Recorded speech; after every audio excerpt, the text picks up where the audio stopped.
भगवान विष्णु के 10 अवतारों में से 9वें अवतार श्री बुद्ध को लेकर भी कई मान्यताएं हैं। कुछ लोग इन्हें भगवान का अवतार मानते हैं, जबकि कुछ लोग पूरी तरह से इस बात का विरोध करते हैं। भगवान विष्णु के 9वें अवतार थे बुद्ध। संसार में हर किसी का अपना अपना मत है। लोगों ने अपने मतों को भगवान पर भी लांघने की कोशिश की है। मनुष्य भगवान की मूल बातों को न समझते हुए लोग उन पर अपना आधा अधूरा ज्ञान मंडने लगते हैं। भगवान विष्णु के 10 अवतारों में से 9वें अवतार श्री बुद्ध को लेकर भी कई मान्यताएं हैं। कुछ लोग इन्हें भगवान का अवतार मानते हैं, जबकि कुछ लोग पूरी तरह से इस बात का विरोध करते हैं। मनुष्य को भगवान के अस्तित्व को लेकर दलीलें देने से बढ़कर उनके गुणों को देखना चाहिए। भगवान ने जब जब अवतार ग्रहण किया, उसका सीधा मतलब धर्म और सत्य की स्थापना करना था। भगवान चाहते थे कि इन अवतारों से मनुष्य सीख लेकर भागवत मार्ग पर आगे बढ़े। आज हम सभी दलीलों को किनारे रखते हुए बताते हैं कि पौराणिक किताबों में भगवान के बुद्ध अवतार को लेकर क्या लिखा हुआ है। बौद्ध धर्म के प्रवर्तक महाराज शुद्धोदन के यशस्वी पुत्र गौतम बुद्ध के रूप में ही श्री भगवान का अवतार हुआ था, जैसा कि संसार में प्रसिद्ध है। वहीं पुराण वर्णित भगवान बुद्धदेव गया के पास कीकट देश में प्रकट हुए थे। उनके पुण्यात्मा पिता का नाम अजन कहा गया है। यह कथा पुराण वर्णित बुद्धावतार की है। एक बार राक्षसों की शक्ति बहुत बढ़ गई। उनके सामने युद्ध में देवता मुकाबला नहीं कर पाए और अपनी जान बचाते हुए भाग गए। दैत्यों का देवधाम स्वर्ग पर कब्जा हो गया।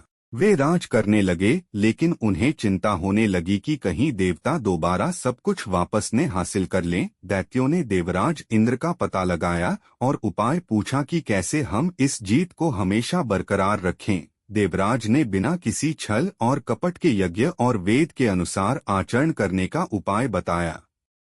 देवराज इंद्र से जानकारी लेकर दैत्य धर्म कर्म में लग गए। इससे उनकी शक्ति बहुत बढ़ गई और अपने स्वरूप के मुताबिक वे उपद्रव करने लगे।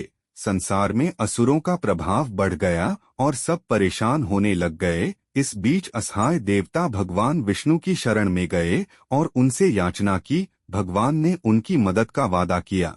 श्री भगवान ने बुद्ध का रूप धारण किया। उनके हाथ में मर्जनी थी और वे रास्ते को साफ करते हुए आगे बढ़ रहे थे। श्री बुद्ध ने दैत्यों के पास पहुंचकर कहा कि यज्ञ करना उचित नहीं है।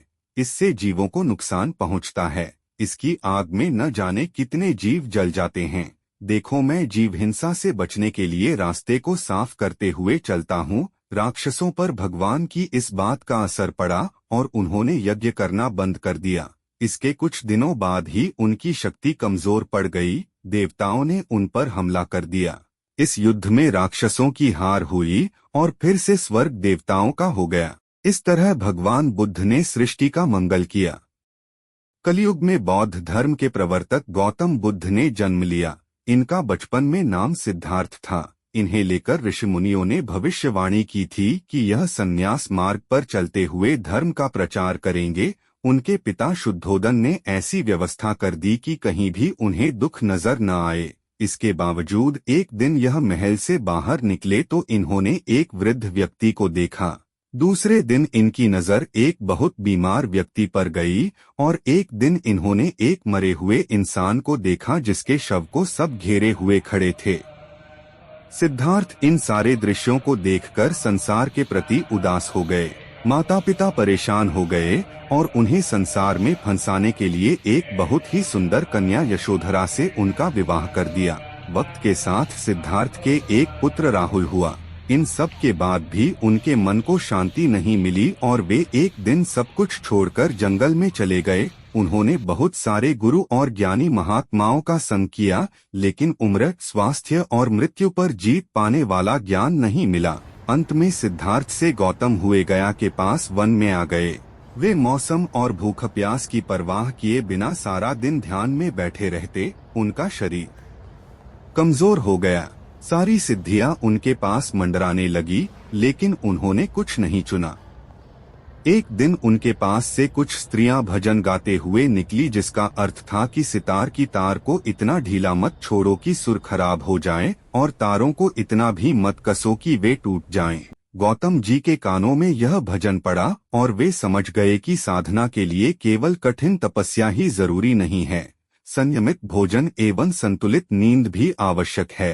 तपस्या करते करते एक दिन गौतम को बोध प्राप्त हो गया और वे गौतम बुद्ध बन गए। इसके बाद वे वाराणसी चले आए और अपना पहला उपदेश सारनाथ दिया। गौतम बुद्ध की ख्याति हर दिन के साथ बढ़ने लगी और इनके उपदेश से जीवों का कल्याण होने लगा। गौतम बुद्ध ने अपने उपदेशों में 10 सूत्रों को परम उपयोगी बताया है, जो है सत्य, अहिंसा, अस्तेय, अपरिग्रह, ब्रह्मचर्य, नृत्य गानादि त्याग, सुगंध माला त्याग, असमय भोजन त्याग, कोमल शया त्याग, कामिनी कंचन का त्याग। बुद्ध के धर्म प्रचार से इनके अनुयायियों की संख्या बढ़ने लगी। बड़े बड़े राजा महाराज भी इनके शिष्य होने लगे। इसके बाद बौद्ध संघ की स्थापना की गई। भगवान बुद्ध ने बहुजन हिताय यानी लोक कल्याण के लिए धर्म के प्रचार के लिए देश विदेश में अपने भिक्षुओं को इधर उधर भेजा। अशोक जैसे महान राजाओं ने भी विदेशों में बौद्ध धर्म के प्रचार में बड़ी भूमिका निभाई।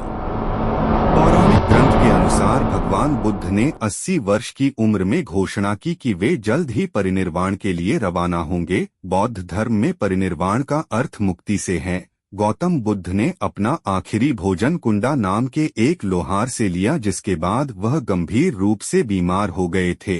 बुद्ध ने अपने शिष्य आनंद से कहा कि वह कुंडा को समझाए कि इसमें उसका कोई दोष नहीं है।